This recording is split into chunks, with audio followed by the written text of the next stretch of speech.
headquarters of common sense. Talk Radio. You worked closely with former President Trump. There's been a lot of discussion in America, in particular in recent days, a lot of blaming of the Biden administration. A lot of people have pointed out that we've seen the Russian troops massing on the border for a year now. It was actually last March that they started to amass. So a lot of people are pointing a finger at President Biden. Do you think that's fair? Oh, that's why I've been using for the last 3 days the hashtag Biden's war on all my social media accounts. I mean, this is the utter tragedy of the situation, Douglas, that young Ukrainians are fighting for their liberty. Children and women are being shelled by the Russians in a war that was utterly not called for, that wasn't necessary. Vladimir Putin is a psychotic, murderous KGB thug who took the measure of Biden, who saw the absolutely catastrophic surrender of Afghanistan under his watch, saw that when he came into office, Douglas, think of this, the first day in office, President Biden canceled the XL Keystone pipeline of energy into the United States from Canada, killing 40,000 jobs for ideological reasons. At the same time, he lifted the sanctions on Vladimir Putin's Nord Stream pipeline into Europe. As a result, in the space of less than 10 months, Russia became the fourth largest importer of energy into the United States. Putin has us over a barrel. He sees weakness, he sees a feckless administration, he sees the disaster in Afghanistan, and he made his move. I've been asked many times over the last 3 days, what would you say to this administration? What advice would you give? And it's pointless. The cake has been baked. We need Donald Trump back in the White House. We need leadership. I was so heartened as a former British citizen who grew up under Margaret Thatcher's UK to see not only Boris Johnson, but to see Keir Starmer together give that speech in Parliament where they say, we stand by the Ukrainians. We support every effort for them to liberate themselves. That's real leadership. And it is very sad that we have no such leadership of that ilk in the White House today. Realistically, what do you think your former boss would have done? There have been reports this week, and perhaps you can confirm them or otherwise, of conversations that former President Trump, was said to have had with President Putin about exactly this. One report that's been doing the rounds this week was that President Trump told Putin that if he was ever to invade Ukraine during the Trump presidency, Trump, would attack Moscow. First of all, is that the case? Do you believe that? Let me give you an answer, Douglas, that given your sagacity, you will understand what it means. I can neither confirm or deny the reports of that conversation having happened. Yeah, we all know what that means. Okay, but tell me, I mean, realistically, do you think it was because, do you think the reason why Putin didn't take anything for the 4 years of the Trump presidency was a sort of fear of what Donald Trump might do? It seemed to have acted as a deterrent for other people. Utterly. So let me just illustrate for your fabulous listeners. You know, when we came into the administration, we unleashed the American energy sector, which is the only thing that really makes Putin hurt when you're not dependent upon him. In less than 3 years, we became a net exporter of energy. And the first time in the history of the American Republic, we exported more energy than we imported to the country. On top of that, we took NATO seriously. We said to everybody, no more freeloaders, pull your weight, pay your fair share, including Germany. And then how about this? After 4 years of Russian collusion, he's Putin's puppet, President Trump is the first president in the history of the United States to order the targeting of more than 200 Russian troops in Syria. Not even Ronald Reagan greenlit the targeting and killing of hundreds of Russians that were destabilizing another region of the world. That was President Trump. Putin was afraid of him. Little Kim in North Korea was afraid. The mullahs, China, were all afraid of President Trump because he's not an interventionist. Let me be very clear. I wasn't an interventionist, nor is President Trump. We didn't invade other countries, but we sent a very clear message. If you threaten our civilization, we will come down on you like the hammers of hell. Remember that state dinner at Mar-a-Lago, where literally over chocolate cake, President Trump leans over and whispers to Xi Jinping, I just want to tell you, I just dropped 52 cruise missiles on Bashar al-Assad's regime because they were about to use chemical weapons for a second time against innocent civilians, including women and children. That message wasn't just for Xi Jinping. It was for Putin. It was for all dictators. That's why the catastrophe we witnessed today, Douglas, would not have happened if my former boss was still the commander-in-chief.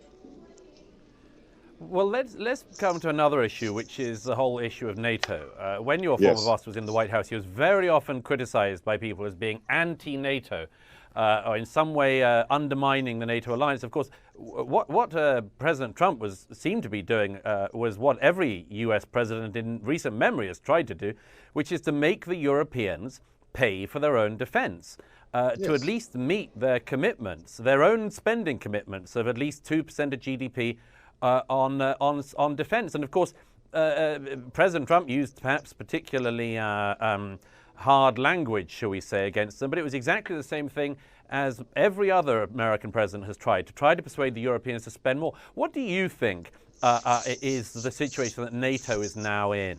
You have a wide knowledge of not just American politics, but also of European and particularly Eastern and Central European politics. What do you think the situation for NATO is today? Well, I actually cut my teeth in the 1990s on NATO issues. I was a fellow at the NATO Defense College in Rome. So you know, the fact is, for 30 years, we've been trying to get NATO nations to get serious about this club. Imagine if you're a member of a club, Douglas, and 60% of, you know, the annual membership fee is 100 quid.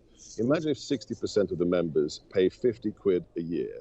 And then one of the members is supposed to pick up the slack of their not paying their dues. President Trump said, this is over. This ends now. If you're a friend, if you're a serious ally, act like it. I remember very clearly when Chancellor Angela Merkel came to DC for her first summit with the president, her first bilateral, and we were berated. We were lectured at about how serious the German commitment to collective defense was. Well, we pulled out the latest paperwork and said, Madam Chancellor, the president has just signed an incremental increase to the U.S. defense budget, just the increase for this year, that is larger than the whole defense budget of the federal state of Germany. You are not a serious NATO ally. We spoke harshly so that NATO would be strong. Now, as a child of those who escaped Hungary in 1956, witnessing again Russian tanks being attacked by Molotov cocktails because civilians are being raped and murdered, I say to NATO, it will be those who have lived under the boot of the Soviets, like the Hungarians, the Poles, and the Baltic states, who must show the rest of the alliance the seriousness of the situation and give an example of their leadership. I am very buoyed by what the British government has done with the deployment of troops to Estonia. Now is the time for serious gentlemen to do serious things. And finally, briefly, do you think this is a wake-up call to NATO and that NATO can actually come into its own again? For 30 years now, since the end of the Cold War, people have said, what's the point of NATO? Is it clear what the point of NATO is now? If this is not the wake-up call, then nothing is the wake-up call, and NATO will wither and die. NATO has been the most successful alliance of the military alliance of the modern age. This is the final test. Tanks are on the streets of a free nation today that has been invaded by an authoritarian regime. If NATO actually represents freedom and self-determination and the Western alliance of our civilization, they will be measured by how they respond to this war. The world headquarters of common sense. Talk Radio. I'm delighted that we're now going to be joined in the next section by an expert who's going to be talking with us about one of the things we've heard a lot about in recent days, which is sanctions.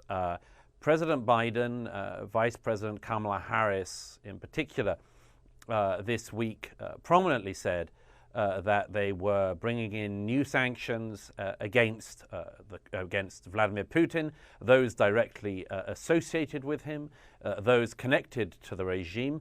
And this week, European countries have followed suit. Great Britain, of course, it was early in the sanctions game this week, with Boris Johnson announcing new sanctions in the House of Commons.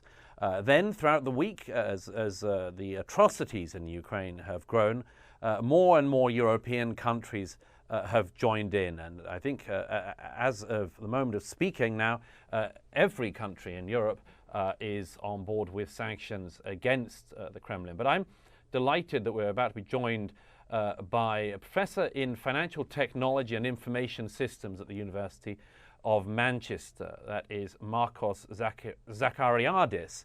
Markos, are you there with us? I am. I hope you can hear me, and thanks for the invitation.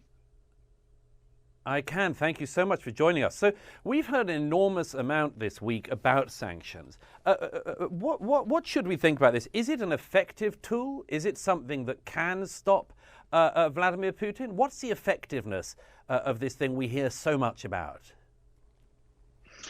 Well, I think one of the most popular sanctions people talk about, and I can see advocating on the web as well, is cutting off Russia from the network, which we call in financial services SWIFT, which stands for Society for Worldwide Interbank Financial Telecommunication.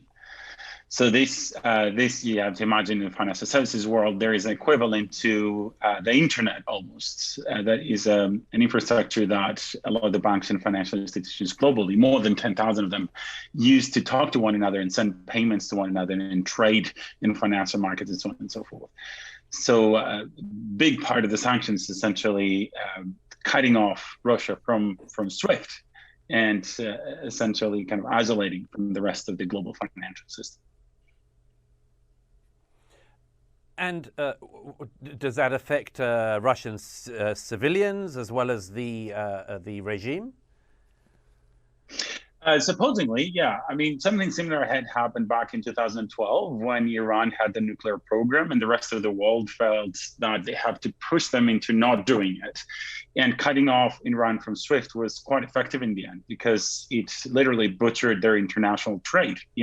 Similar to Iran, Russia relies a lot on international trade and exporting its gas and oil. And the gas and oil is a huge amount of the budget of Russia in terms of the finances and the tax that impose on international exports.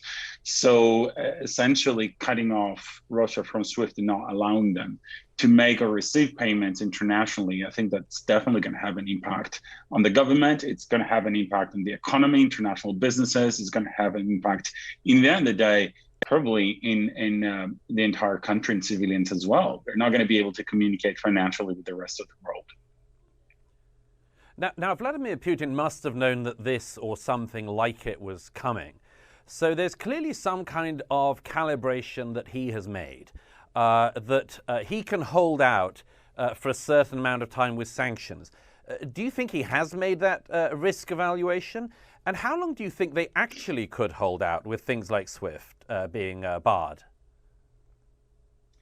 Yeah, that's a good question. I'm not sure. Supposedly, I'm sure they must have thought the possibility of the West and the rest of the world pushing from cutting Russia off SWIFT, because if you remember, this was a possibility a few years ago when the incident with Crimea happened. So they must have been somehow prepared, or at least taking that into account in their own calculations for the current invasion to Ukraine.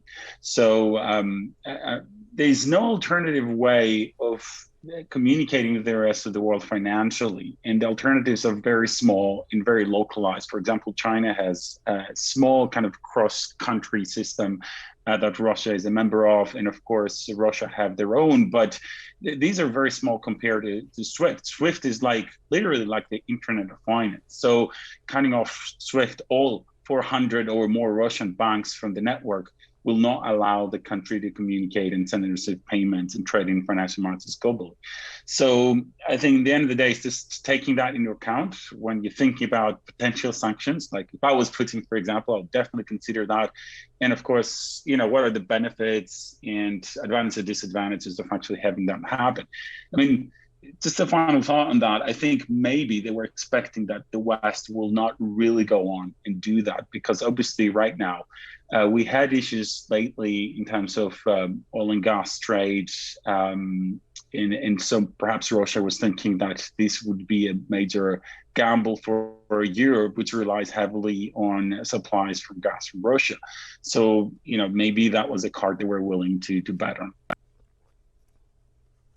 And of course, you just mentioned China, but of course, China is one of the countries that is certainly not going to be involved in sanctions against Russia. A number of the largest trading partners of Russia are not engaging in sanctions. Kazakhstan, I think, China, various others.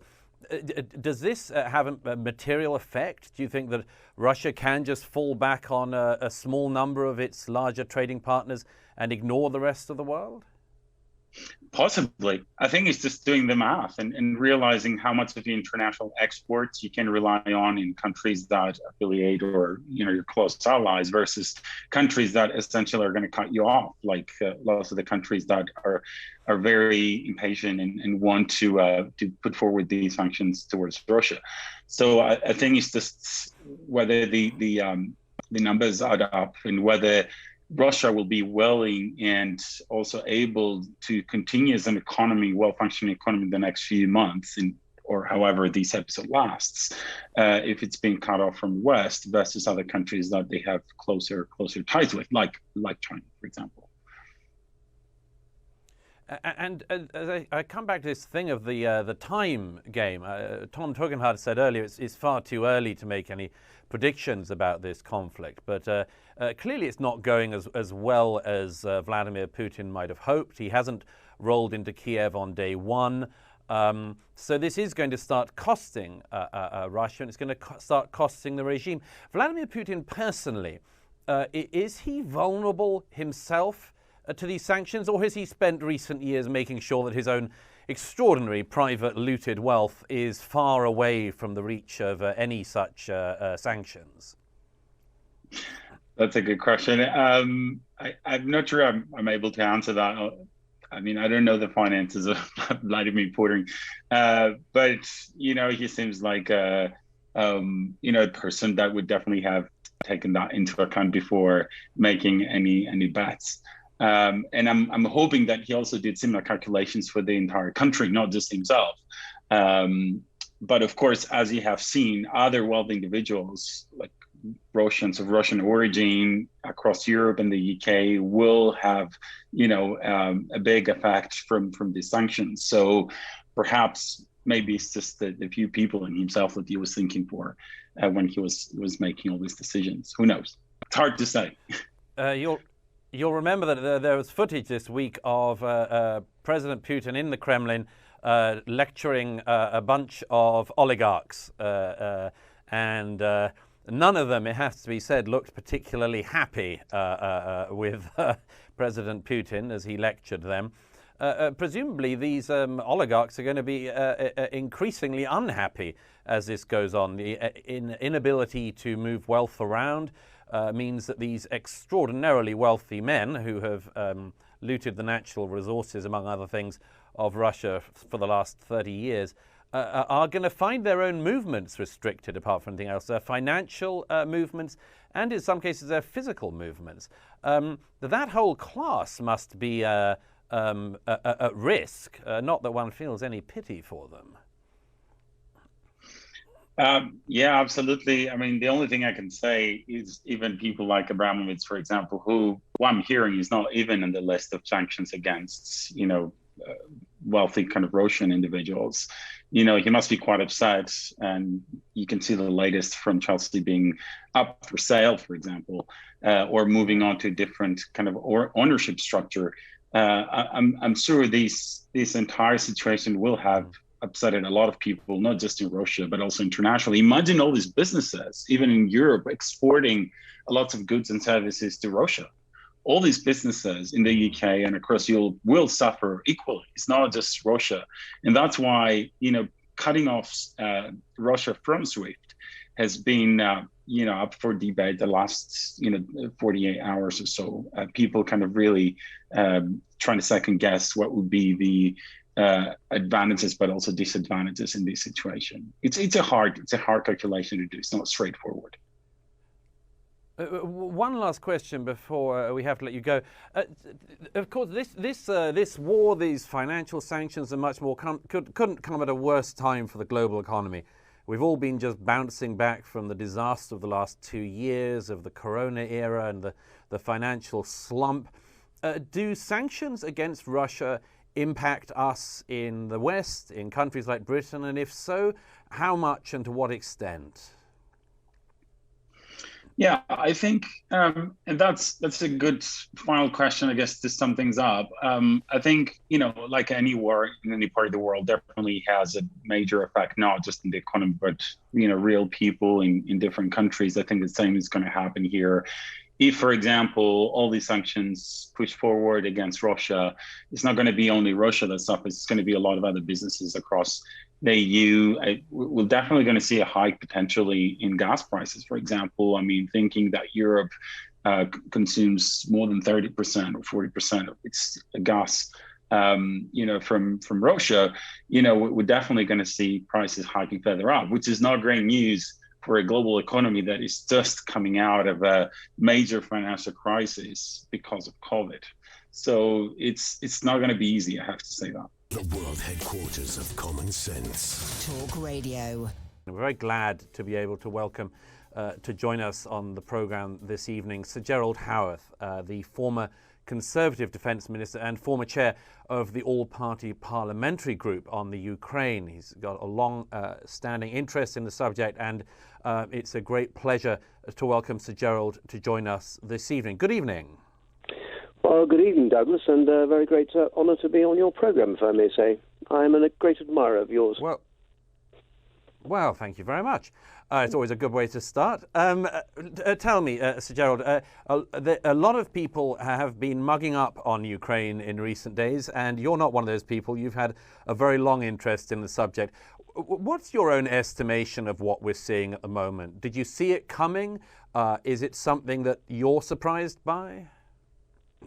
I'm not in the least surprised. Unfortunately, I think this was inevitable because of the nature of the Russian president, as we now all understand in words of one syllable, as he's made clear in his broadcasts this week. Putin really resents the breakup of the Soviet Union, resents the lack of influence that Russia has. It is a weak country in so many respects. Ironically, when I went to work for the Sukhoi Design Bureau in Moscow, who design their combat aircraft, I went to see them. They were very keen to tie up with the United Kingdom in the post fall of the Berlin Wall episode, and they took me out late at night to a dacha about an hour's drive out of Moscow. It was December, and I drove with a police escort across Red Square with the snow falling. It was very romantic. And I got out to this dacha, and these guys to this day, I don't know who they were. I'd only just been left Parliament. I lost my seat in 1992. This was in December 1992. And the point they made to me was that they were very proud of Russia, and they didn't want to see the country raped of its natural resources. That is precisely what Putin has done. He's made no effort to modernize the Russian economy. They rely wholly on their natural resources, as we can see Germany completely enthralled to Moscow because of its reliance on Russian gas. So I've seen this coming. At the time of Crimea, I stood up in the House of Commons before the Russians entered Crimea. I said to the then Foreign Secretary, William Hague, what assurances have you had from Lavrov, the then foreign minister today, a disgusting figure, and that they would not resort to military means to win their way in Crimea? An answer from William Hague, I'm afraid, came there none. We have allowed him with impunity to attack Georgia in 2008, Crimea in 2014. He has annexed other people's property twice, and then he's done it a third time now despite all the warnings, and despite the fact Britain has a special locus, because as I repeatedly said, and forgive me for repeating it on the talk radio, but in 1994, John Major, Bill Clinton and Boris Yeltsin were signatories to the Budapest Memorandum, under which the borders of Ukraine, its sovereignty and independence, were to be respected.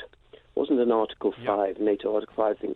Be respected in return for their giving up their nuclear arsenal. We've done nothing. We've allowed this to happen, I'm afraid.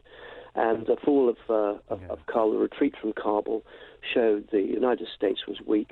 We have a weak president of the United States today. This is very serious, Douglas, for the whole future of Western influence and Western values.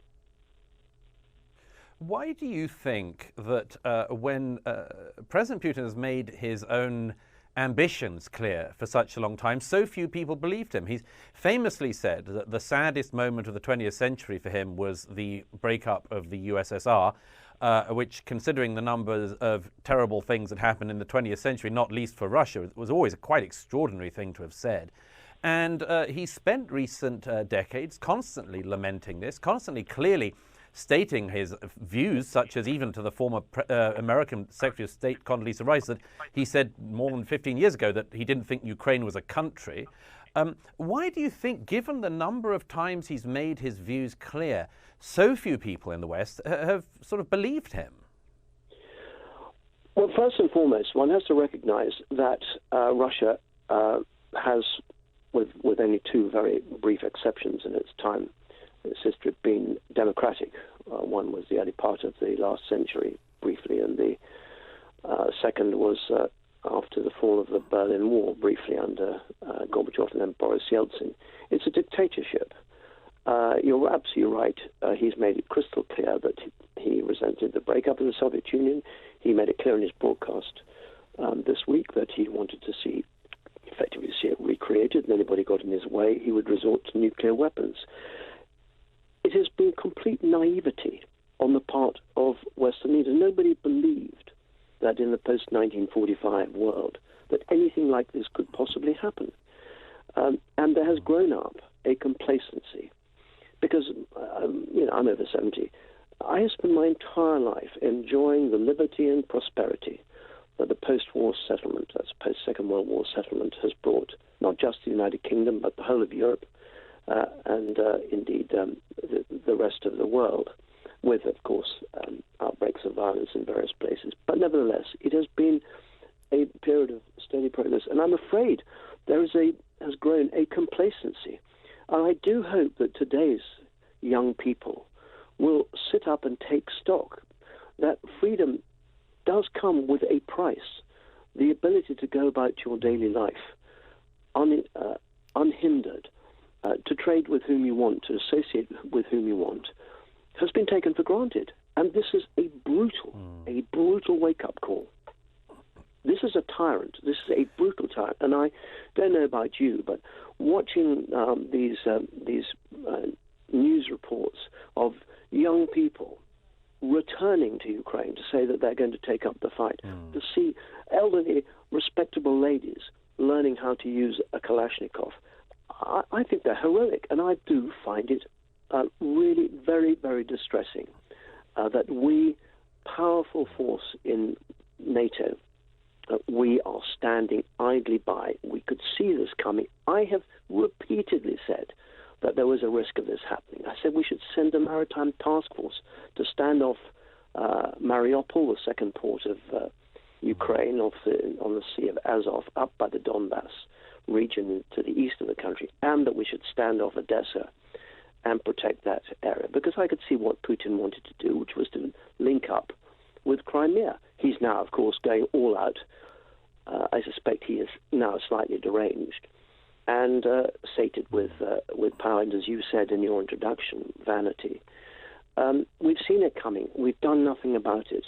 And I think it is a serious indictment of Western leaders and our complacency and our naivety that we have allowed this to happen, and that a wonderful, growing democracy, not faultless, of course it wasn't, but a growing democracy, lovely people, that they should be standing on their own, such bravery, standing in front of the Russian tanks and determined to protect their capital city. I'm I'm really quite humbled by their heroism. I couldn't agree more, Sir Gerald. It's an extraordinary thing this week, seeing the footage of ordinary people in Ukraine doing extremely unordinary things that have become normal for them.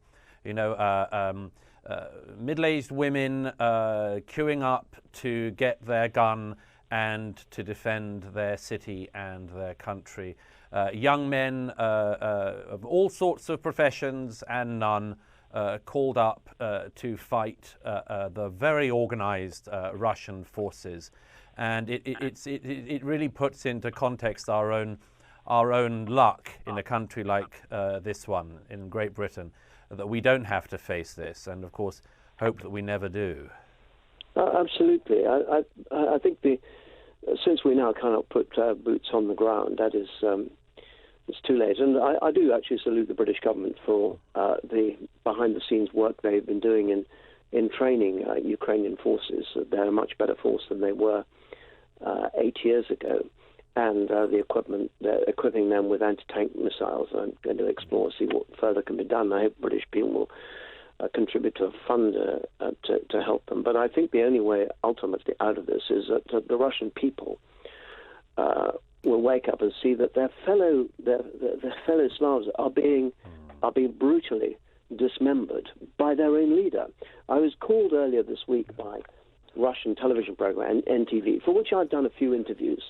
Secretary of State for Defense Ben Wallace said I shouldn't do it last summer when I did an interview for them. But I did it because I felt that the people in Moscow who speak English and therefore would understand the argument that I was putting forward. Of course, I didn't pull any punches. And they rang me this week and asked me if I would do another interview. I thought about it. I consulted a great friend of mine, Admiral Chris Parry, who is a great strategic thinker. And Chris said, Joel, on no account do it. Last time you did it, they mistranslated what you said, and you only encourage them. So I decided not to, but I sent a message to the girl that I'd been talking to on the phone, Anastasia, and I said, you should hang your head in shame at what your leader, what your dictator leader is doing in the name of the people of Russia. Yep. And we're seeing some signs of demonstration of anti-war sentiment emerging, anti-Putin sentiment emerging. These are the people of Ukraine. They're relatives of theirs. This is a familial war in some ways, and I think that the only hope is the people of Russia recognize this brutal, nasty, kleptomaniac president of theirs, who has poisoned our own people in Salisbury, who's locked up his opponent Navalny, that he is toppled from power and somebody reasonable is put in his place and this war is brought to an end. Well, very well said, Sir Gerald Howth. Raymond in Winchester texts to say, Sir Gerald Howth is a very fine man indeed. I had reason to meet him occasionally when he was Shadow Defence Minister. A pleasure to meet him, and a very approachable man. A great man. That's Raymond in Winchester. Thank you very much, Sir Gerald Howth, for joining us tonight. We've got a couple of other texts in from listeners. One has texted in to say, I am an Iranian British citizen and very proud to be a part of a country who's been leading the Western world to play an active role in this conflict. I believe that the West should take this seriously, as it is not about one country but about dictatorship against Western civilization. The West should stop normalization of trade with dictators. And before we go to the break, Leo on Twitter says, evening, Douglas. And then he says some nice things about me I'm not going to read out. He says, in your intelligent, informed opinion, well, I could give another one, but in your intelligent, informed opinion, what's the best outcome we can hope for as this conflict unfolds, both for Ukraine and for us in the West? I would say that it's, Leo, it's what I mentioned at the very beginning before we spoke to Tom Tugendhat, that although Vladimir Putin hoped that he and his forces would roll into the Ukraine and take it over in no time flat, I would hope that, in fact, they get bogged down there, that the Ukraine turns out to be the graveyard of the despotic reign of Vladimir Putin. not just for the people of Ukraine, but for the people of Russia, who deserve so much better. You know, one of the most extraordinary things about the absolutely deranged speech that Putin gave from the Kremlin this week, justifying this illegal invasion of Ukraine, one of the many deranged aspects of it was that he talked about not just about the Ukraine as if it was a made-up country, didn't really exist. One of the most bizarre things was he attacked oligarchs. He said our country has been raided by oligarchs who've stolen our resources. Well, he would know what he's talking about, because as everyone who's seen Alexander Navalny's film Putin's Palace, and if you haven't, I honestly recommend you watch it on YouTube. It reveals the way in which Vladimir Putin himself has ransacked the wealth of his country. There is, and I'll just leave you with this image before we go to the break, there is a moment in that film where, amazingly, Navalny and his team managed to get footage from the palace that Putin has been being built for him inside Russia and on the Black Sea. And there is a vineyard there, and there is a guest house in the vineyard, and there's a guest bathroom in the guest house of the vineyard, and there is a golden lavatory brush in that guest bathroom. And that golden lavatory brush costs more than the average Russian earns in a year. And when that was revealed, gosh, did it hit home with the Russian people. But this is just one example of the way in which Vladimir Putin has ransacked his country for his own financial gain. When he talks about people looting countries, he should know, because he's the premier looter of the lot, one of the world's greatest looters. The world headquarters of common sense. Talk Radio. We're going to turn to an only slightly less, well, maybe a much less serious subject, but one that is very disturbing. And we've been talking about the world's leading dictator at the moment, Vladimir Putin.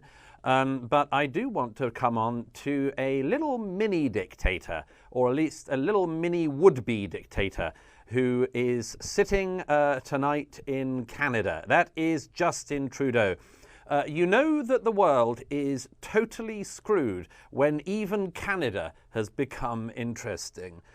Canada, the country that launched 1,000 gags for its boringness, and particularly for the boringness of its politics, has recently become a very unboring place indeed. I wrote about this in this week's Spectator, which I obviously heartily recommend you go to. But this story out of Canada is worth our attention, and I'm just going to line up what that looks like. In recent months, Justin Trudeau, the Prime Minister of Canada, who became Prime Minister, as far as I can see, for a couple of reasons. One was that his daddy was Prime Minister before him, and the other is that he's got nice hair. Other than that, he didn't seem to have much qualification for the role, but he got voted in a couple of times anyway. And he in the period of COVID, he has been one of the strictest world leaders.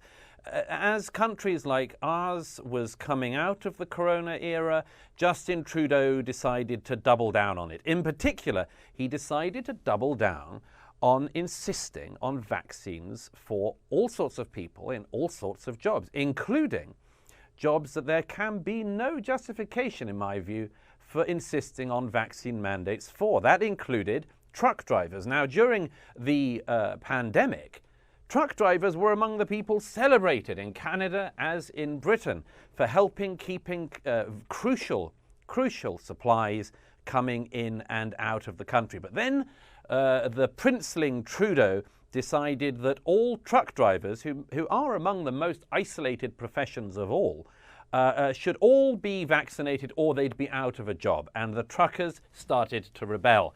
And they said that they didn't want this mandate and this insistence on vaccines. So in recent months, in recent weeks, they started to drive to Ottawa and protest about the mandates. Justin Trudeau did what you would expect him to do. He decided that all of the truckers were actually racists and misogynists, and I think they were anti-trans as well, in little Justin's view. He used all of the biggest insults he could against them. He particularly talked about the fact that the truckers who he'd never met were all racists, and we will just have to pass over for a moment the fact that anyone who follows Canadian politics will know that Justin Trudeau spent most of his recent adolescence in blackface. So let's ignore for the moment the fact that Mr. Blackface in Ottawa claims that everyone he doesn't like is a racist. But anyway, he did that. He then insisted on cracking down on a totally legal protest, a peaceful protest by Canadian truckers. It was an extraordinary overreach by him, and it has been, in my view, too much ignored by the other democracies. If this had been happening in Zimbabwe or anywhere else in the Commonwealth, Canada would have been chucked out of the Commonwealth, or at least suspended. The suspension of normal rights in Canada continued. Justin Trudeau instituted an emergency act which was meant to only occur in wartime, that if Canada was being invaded by anyone stupid enough to invade Canada, that he would use the Emergency Act. But it didn't require wartime. It required a peaceful protest by peaceful truckers and their supporters for Justin Trudeau to, first of all, flee Ottawa, first of all claiming, by the way, that he had first met someone who'd once danced with somebody who had COVID, so he had to isolate. That was his first excuse. And then he claimed that the truckers were a threat to his life, which also wasn't true. Anyhow, he instituted emergency legislation, basically abolished all human rights in Canada for a period, and most of the world didn't seem to care. Now, there's been a lot going on, but I certainly think that there should be some attention paid to this. I'm delighted tonight to be joined to discuss this and other matters by Stephen Woolf, former Conservative and UKIP MEP, and he joins us here on Talk Radio tonight. Thank you so much for being with us, Stephen Woolf. Thank you very much for having me, Douglas. Appreciate it. So do you agree with the flattering summary I've just given of the princeling in Ottawa? Well, I'm glad you used the word princeling, because I've been using the phrase that Trudeau has fallen to the madness of King George syndrome, from Nebuchadnezzar to King George and many, many leaders in between. I hear you talking about the Putin having that at the moment. When they have too much power, when they have too much control, they start to exert that power and control over their people in a way that is anti-democratic. And in Canada, there may be a democracy where the majority are actually behind Trudeau, but it doesn't mean you're necessarily free. And that's been very, very clear. I've been following this story from the beginning. I've been reporting on it. I've put it on my own YouTube channel, The Wolf Report, where I have shown many, many instances of the violence meted out on these truckers who have been entirely peaceful the whole way. That's right. That is one of the most terrifying things about what Justin Trudeau has been doing, because a very large proportion of Canadians actually seem to believe their Prime Minister, who has said that the truckers are Nazis, was one of his claims. He even, as you know, but some listeners may not, he even said in the Canadian Parliament last week, I think the week before, last weekend it was, a Jewish Conservative MP, yes, a female Jewish Conservative MP, criticised him, and Justin Trudeau said, well, you on the Conservative side may be happy to stand alongside people with swastikas, but some of us are not. This is one of the most disgraceful elements. It's been a build-up from Justin Trudeau. He began, first of all, with the way that he treated those who did not want to take the vaccine. And initially, he was calling them misogynists and racists. Then when the truckers came along, he linked them as to being Nazi sympathizers and white supremacists.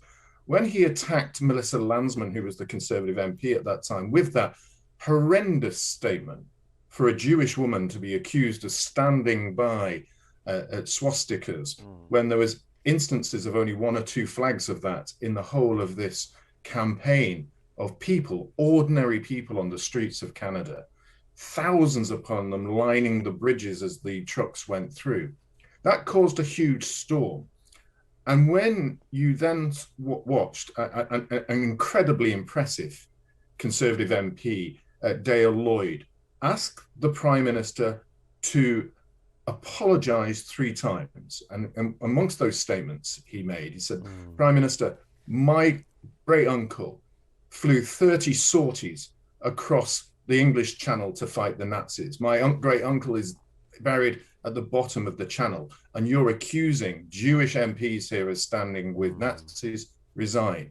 And I think the third time, and this is really instructive, Douglas, the third failure to apologize, you then look behind Justin Trudeau in the films and you can see his hands start to shake. He begins to stutter, and there is no longer any clapping or support or nodding from those behind him. I think at that moment, he realized that he had gone beyond the pale of being a liberal, progressive prime minister to that of a dictator, losing respect within his own group. I'd love to see that footage. I've missed that, but there is nothing I would like to see more than Justin Trudeau shaking, I have to say, after his performance in recent days. He said, you mentioned there his sort of the position he's got himself into. One of the reasons for that would seem to be that if you say that all of your opponents are Nazis, then you can't listen to them, can you, Stephen? I mean, he could have said, I will sit down with the truckers and listen to their concerns, or, you know, maybe we can do something about these vaccine mandates. But once you say, as Justin Trudeau has for years against all his political enemies, but particularly in recent days, once you say all of my enemies are Nazis, there is no compromise, is there? But this is the mantra that I think you have recognized over the past decade.